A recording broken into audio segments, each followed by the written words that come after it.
Materi pemodelan air tanah yang akan saya sampaikan pada kesempatan ini adalah model konseptual. Jadi materi ini adalah bagian yang cukup penting di dalam pemahaman penyusunan model air tanah, khususnya di dalam mengoptimasi data input pemodelan air tanah. Dan seperti biasa, materi ini saya sampaikan secara sederhana, natural, primitif, agar saudara dapat memahaminya dengan baik. Nah, pada kali ini kita akan membahas sebuah topik tadi yang sudah saya jelaskan di dalam groundwater model, khususnya di dalam tahapan atau step of groundwater modeling, atau kadang disebut sebagai groundwater modeling proses. Salah satunya adalah membuat model konseptual ini.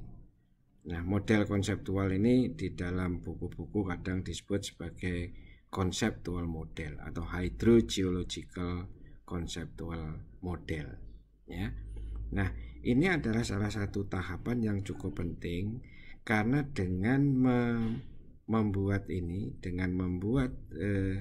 konseptual model ini, maka saudara akan lebih mudah di dalam mempersiapkan data inputnya. Saudara lebih mudah di dalam mempersiapkan pekerjaan optimasi data input model, ya. Jadi dengan memahami kondisi alam yang sangat kompleks tadi, kemudian saudara melakukan penyederhanaan. Nah, penyederhanaan inilah yang nanti menghasilkan sebuah konseptual model. Jadi ini saya ingatkan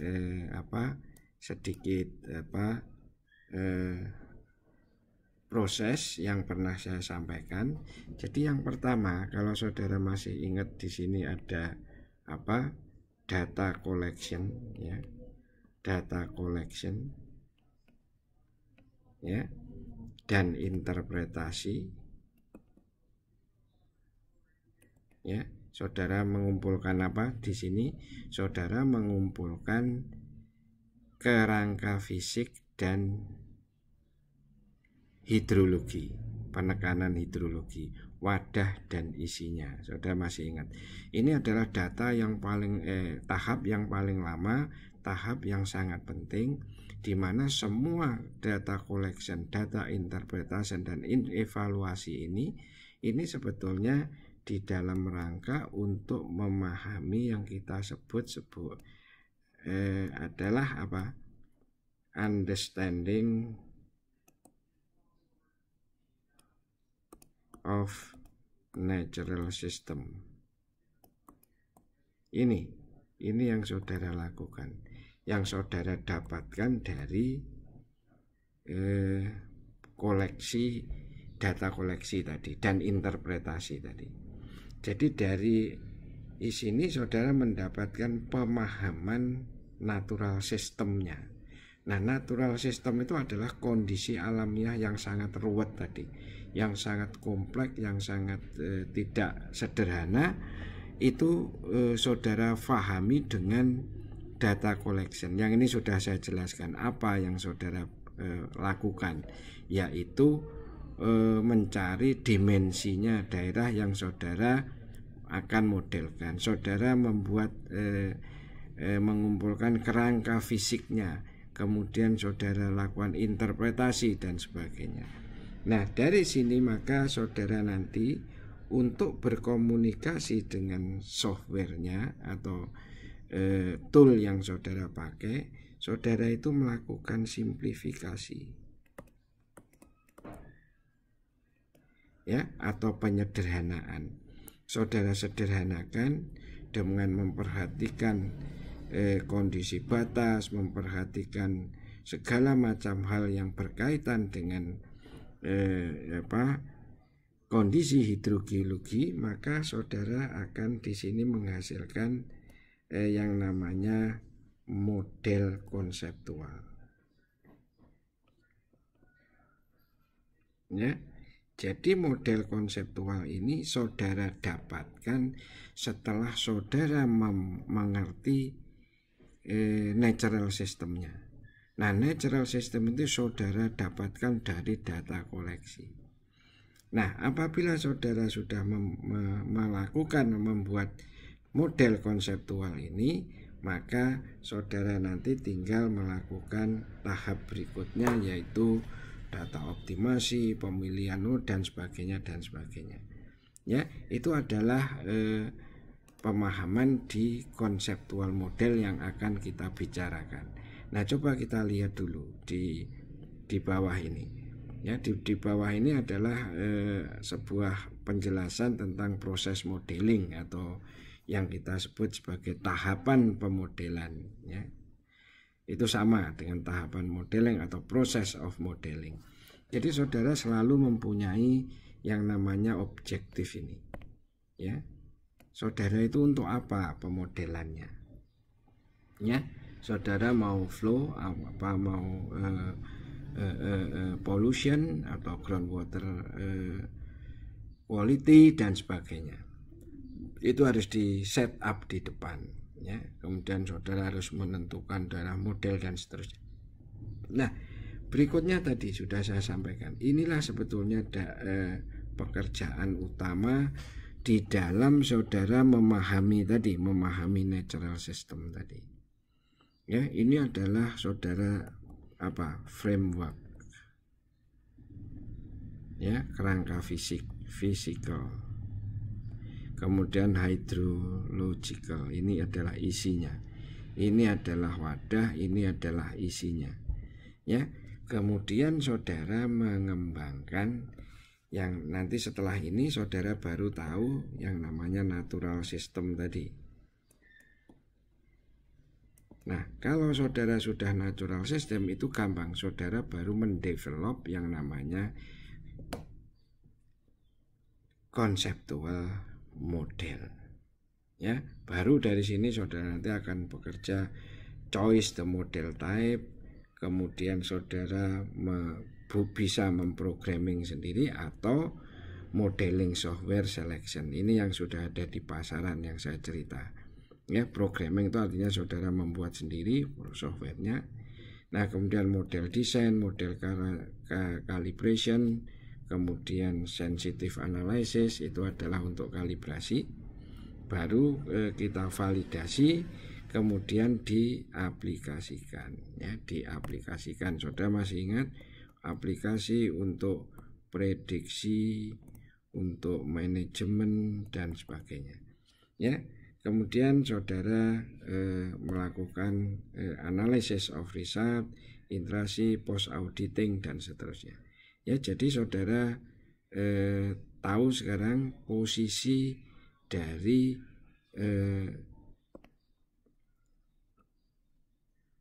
konseptual model itu ada di sini. Setelah saudara memahami, di sini.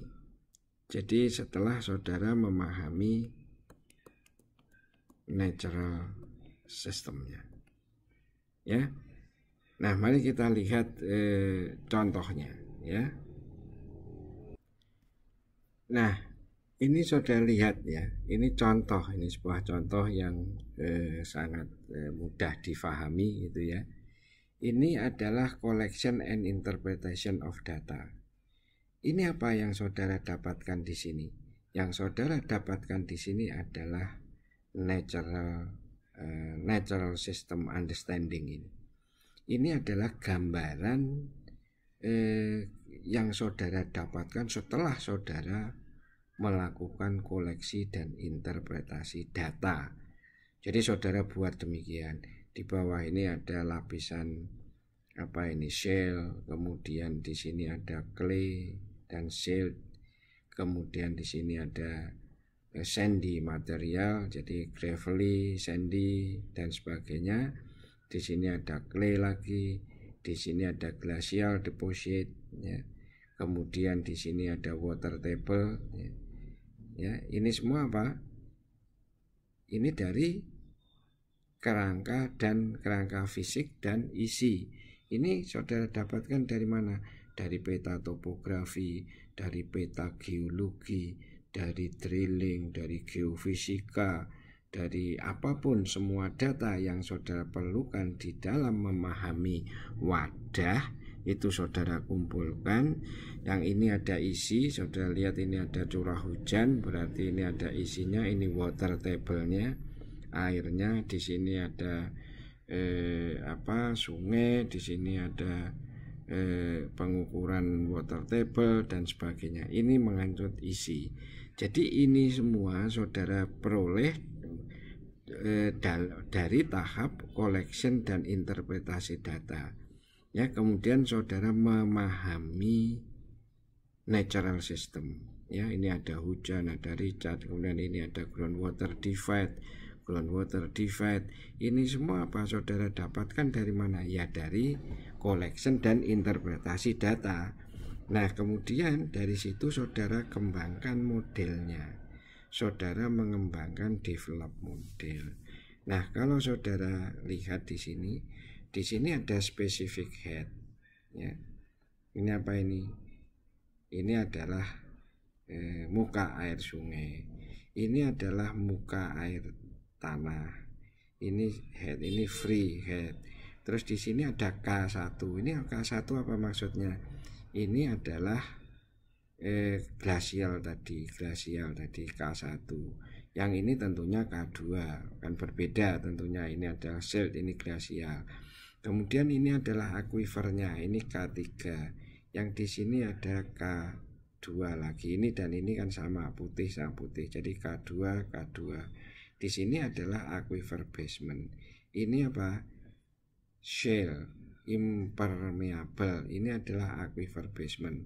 Berarti di sini no flow. Di sini aquifer groundwater divide. Berarti ini no flow. Maka di sini ada saudara lihat penyederhanaan no flow. Kemudian di sini ada water table, spec head, K1, K2, K3. Nah, inilah sekarang yang saudara pakai untuk berkomunikasi dengan software tadi atau programming tadi. Nah, sekarang terus apa yang saudara lakukan? Saudara mengoptimasi data ini. Saudara mempersiapkan data K1, K2, K3. Ya, ini di mana saja K1? Penyebarannya seperti apa nanti K1? Di dalam modelnya, di dalam menginput modelnya. K1-nya di sini, K2-nya, K3-nya. Terus kemudian bagaimana mengkomunikasikan ini kan head ini. Ya, hydraulic head itu seperti apa? Nanti saudara siapkan semuanya. Terus di sini no flow, artinya ini K-nya mendekati 0, K-nya mendekati 0, K-nya mendekati 0. No flow, impermeable. Ini K-nya saudara hitung. Nah, inilah sebetulnya yang dimaksud dengan mendevelop hydrological model. Dengan ini saudara bisa berkomunikasi. Kalau ini saudara tidak bisa berkomunikasi, komputer tidak akan tahu ini ada water table, ini ada hujan, ini ada shale, ini ada clay water, itu tidak mengerti. Mengertinya adalah ini harus saudara transformasi di dalam parameter hidrogeologi, yaitu K. Misalnya K-nya berapa, ini K-nya berapa. Kalau no flow itu artinya apa? K-nya misalnya 0, ini impermeable. Jadi komputer tidak akan, software tidak mengerti, oh itu impermeable, tidak mengerti. Tapi kalau saudara memberikan angka-angka K di sini, komputer akan menerjemahkan itu. Yaitu tujuannya, cara manualnya demikianlah. Filosofi behind komputer itu seperti itu. Jadi kita harus memahami itu, ya. Nah, mari kita lihat contoh lainnya. Nah, ini contoh lagi ya. Jadi saudara mengumpulkan sebuah data physical framework, ya. Tujuannya apa? Saudara untuk memahami kondisi naturalnya. Nah, ini saudara dari semua geologi, saudara dapatkan sayatannya, saudara dapatkan morfologinya dari peta geologi. Kemudian ini geologi litologinya seperti ini. kemudian ini ada laut, ini ada gunung dan sebagainya dan sebagainya. Semua ini sebetulnya saudara peroleh dari physical framework tadi, dari geologi. Terus kemudian di sini dari stratigrafi, bagaimana subsurface-nya. Saudara buat stratigrafinya, korelasinya. Ya, semua ini dalam rangka untuk wadahnya, frameworknya. Jadi sistem akuifernya di bawah yang akan saudara modelkan misalnya. Kemudian jangan lupa setelah itu saudara harus menyampaikan tadi dalam bentuk yang lebih sederhana, ya, yaitu dalam bentuk ini, hidrostratigrafi unit. Saudara masih ingat? Jadi satuan batuan yang dikelompokkan berdasarkan sifat hidrolikanya. Nah, sekarang saudara lihat di sini. Kalau tadi di sini isinya adalah tuff atau batu pasir atau breksi atau lava dan sebagainya. Ini sudah tidak lagi menggunakan itu. Karena yang saudara modelkan adalah hidrogeologi. Saudara memahami sistem hidrogeologinya, maka saudara sudah mentransfer satuan-satuan litostratigrafi tadi menjadi hidrostratigrafi unit. Jadi dari litostratigrafi unit menjadi hidrostratigrafi unit. Nah, sekarang ini saudara lihat. Di sini ada aquiclut, ini ada aquitard, ini aquifer dengan K sekian, aquifer dengan K sekian, aquifer 3 K sekian, aquifer 4 K sekian, ini aquifug.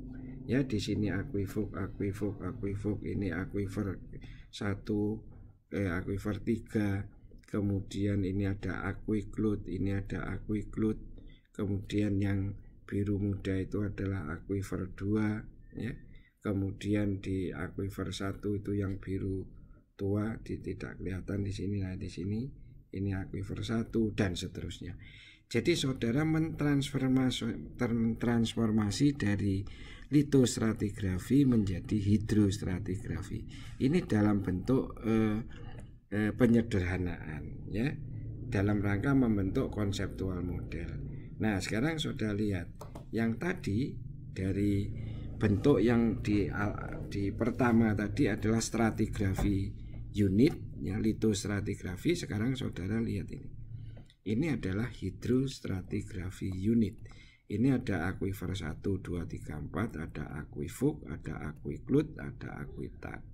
Ya, di sini saudara sudah langsung memahami ada aquifer 1, 2, 3. Tinggal nanti saudara aquifer ini itu K-nya berapa, ini K-nya berapa, ini K-nya berapa, ini K-nya berapa. Ya, saudara tinggal mengoptimasi data ini menjadi data yang siap di dalam dioptimasi dan siap untuk diinputkan ke dalam sistem modelingnya. Apakah itu software yang sudah ada ataupun di dalam pemrograman yang saudara buat.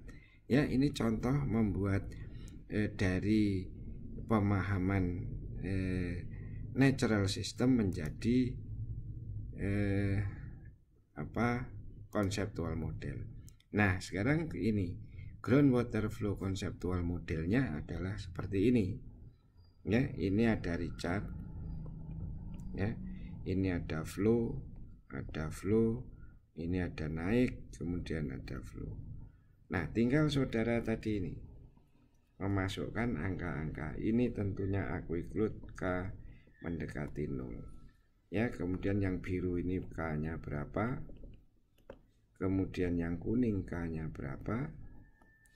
Ini yang ini K-nya berapa?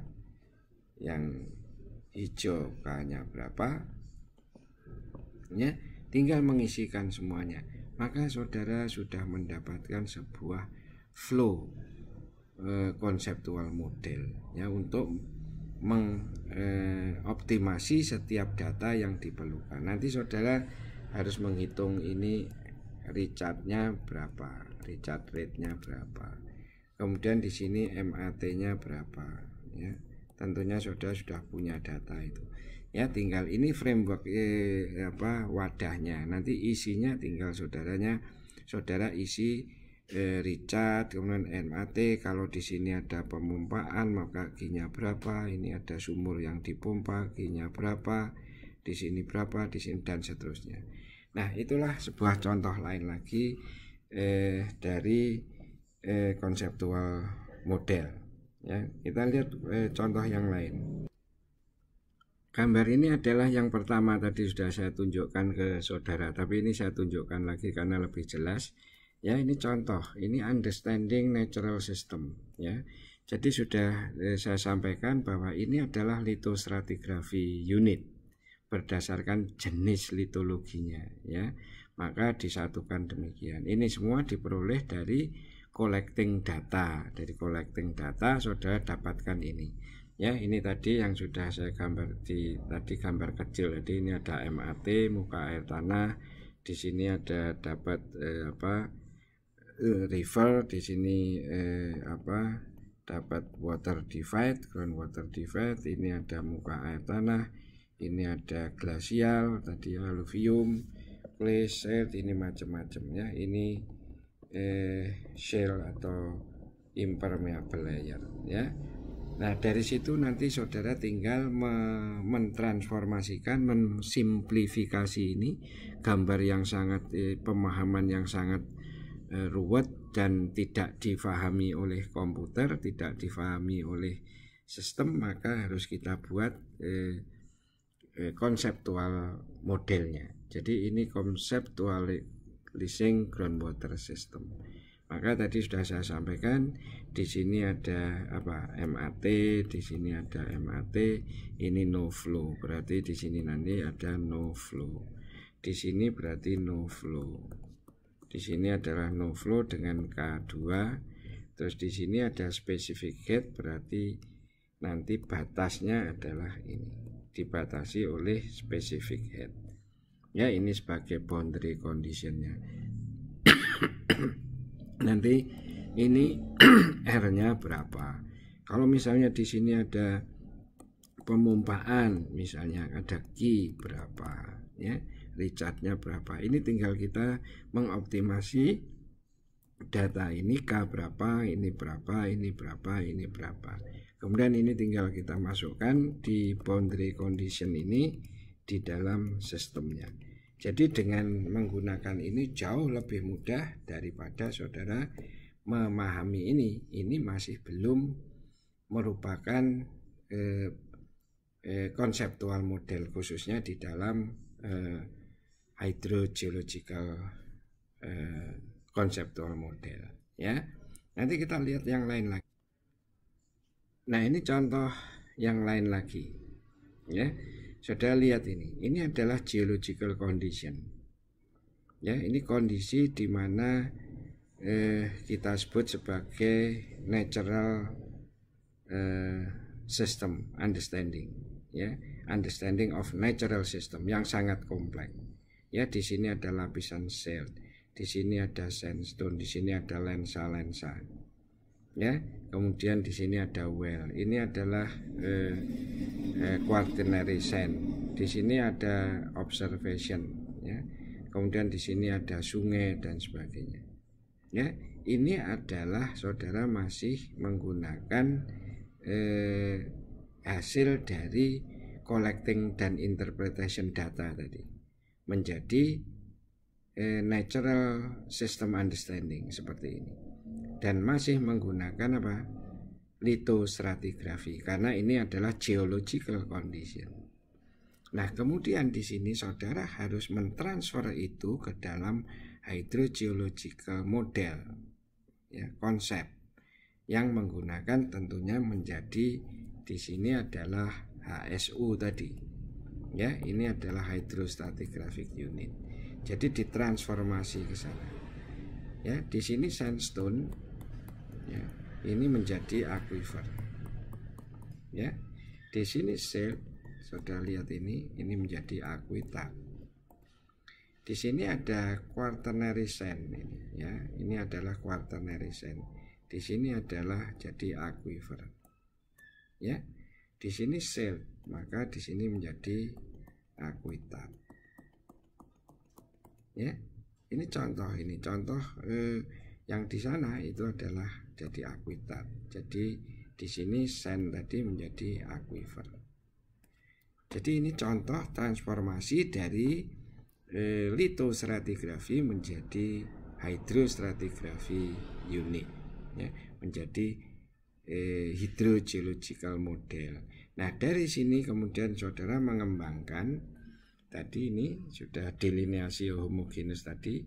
Jadi aquifer ini disatukan tadi, ini aquifer, ini aquitat, ini aquifer. Kemudian tinggal saudara mengembangkan mengoptimasi data itu menjadi value-value yang siap dimasukkan di dalam input datanya, dan saudara melakukan analisis dan optimasi data misalnya, yaitu K di sini misalnya K1 sekian, ini adalah K2 sekian, di sini K3 sekian, di sini adalah K4 sekian. Ya, ini adalah contoh mengoptimasi data, mempersiapkan data untuk inputting di dalam sistem atau software yang akan saudara pakai. Ya, ini contoh lain. Nah, kemudian ini adalah conversion data dari concerning groundwater dynamic into boundary condition tadi. Ya, di sini ada kondisinya seperti apa. Ini boundary condition ini. Nah, di sini ada input, ini ada input, ini ada groundwater recharge. Ini nanti dicari berapa. Ya, kemudian di sini ada dipompa, kemudian ini turun. Ya, terus ini ada sungai. Ya, saudara masih ingat ini head control boundary. Ini inflow. Ya. Di sini nanti ini free. Ya, di sini ada head control sungai, maaf di sini. Ya, ini semua konsep-konsep ini akan mempermudah saudara di dalam menyusun modelnya, menyederhanakan lagi.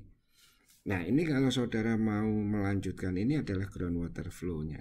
Kalau saudara mau bermain melanjutkan itu di dalam modeling quality, jadi groundwater quality modeling atau pollution groundwater modeling, saudara tinggal masukkan input-input yang berkaitan dengan kualitasnya.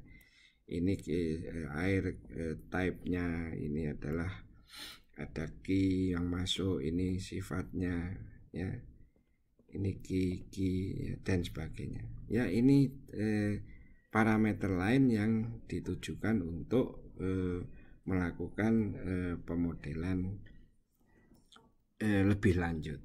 Ya, ini contoh lagi konseptual model untuk 2D horizontal groundwater model. Ya, ini saudara lihat ini. Ya, ini ada variasi litologi. Ya, ini K, ini satu variasi K6. Ini K5, ini satu layer. Ini K4, ini K3. Oh, di sini ada lain, ini ada clay K1, ini K2-nya. Ya, ini variasi one layer with changing transmissivity-nya yang berbeda. Ya, karena T-nya berubah, K-nya juga berubah, berarti T-nya juga berubah. Nah, ini K-nya konstan misalnya. Ya, ini T-nya yang berubah. Ya, ini misalnya T1, T2, T3 dan seterusnya. Ini di dalam rangka menyusun, menyederhanakan data untuk yang dipersiapkan untuk menyusun model tadi. Nah, ini sudah ada satu singkatan di sini ya.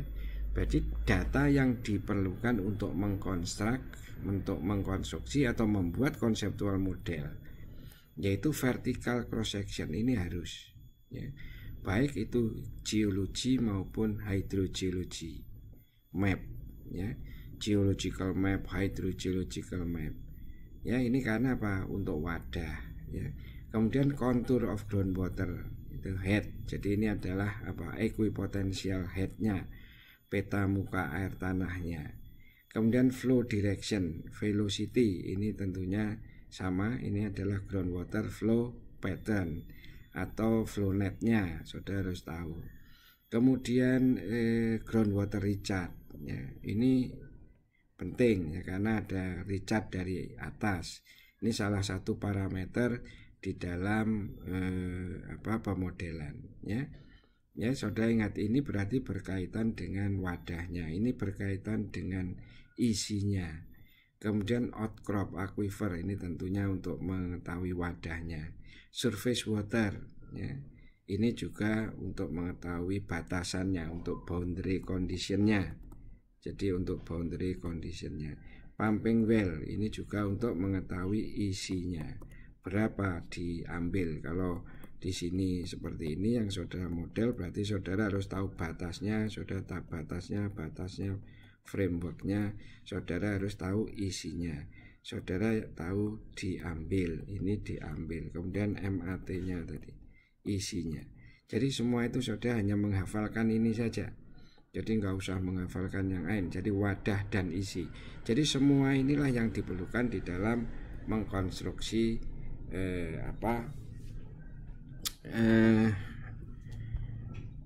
konseptual model tadi, ya. Jadi jelas ya, itu adalah pemahaman saudara di dalam membuat konseptual model yang dikembangkan dari kompleks natural system. Jadi sebuah pemahaman terhadap kondisi alamiah yang sangat kompleks, saudara transformasikan di dalam model yang lebih sederhana dan tentunya berbasis pada unit-unit hidrogeologi. Jadi menggunakan hidrostratigraphy unit, sehingga itu akan memudahkan saudara di dalam mengoptimasi data-data yang diperlukan. Ya, itu yang harus saudara pahami. Nah, ini adalah contoh yang terakhir, ya, di dalam penyusunan konseptual model.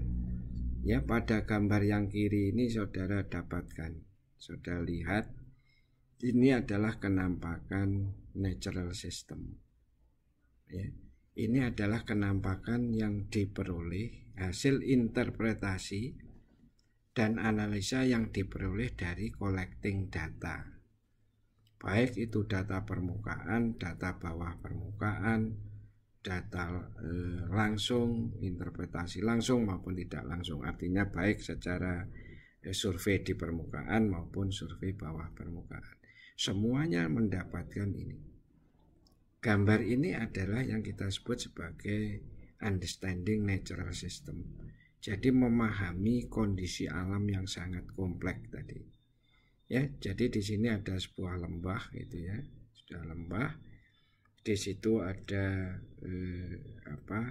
ada batuan, di sini ada sand, gravel, ini gravel, ini ada sand, kemudian ada silt dan ada clay.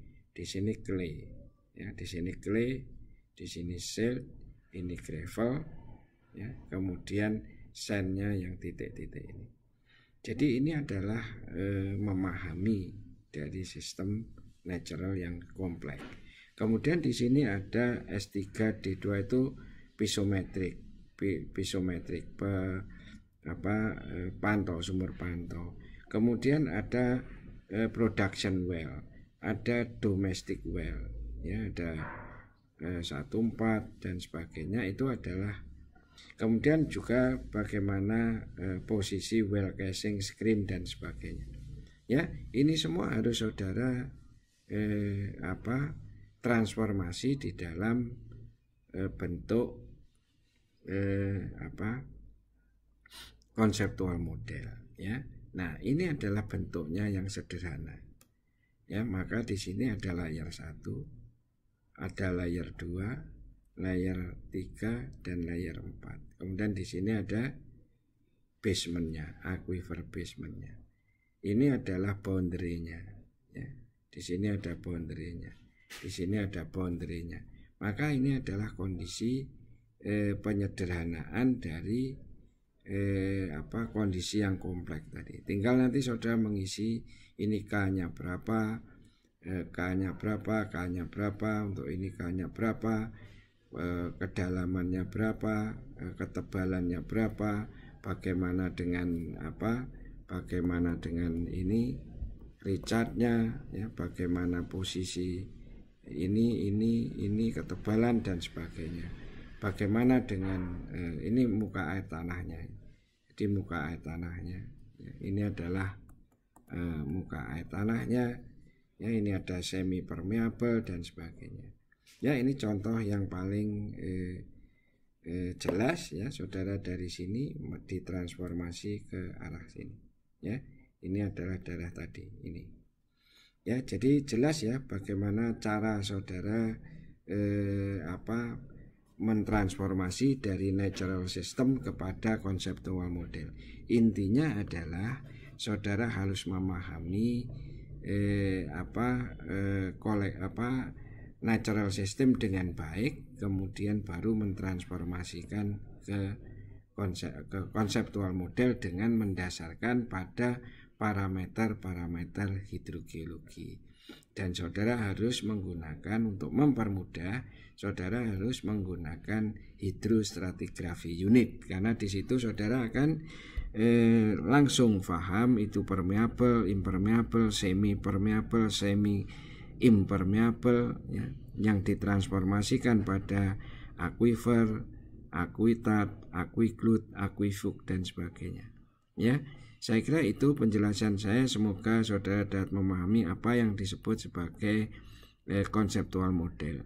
Dengan konseptual model ini saudara akan jauh lebih mudah dan jauh untuk melanjutkan ke step processing modeling berikutnya. Ya, terima kasih.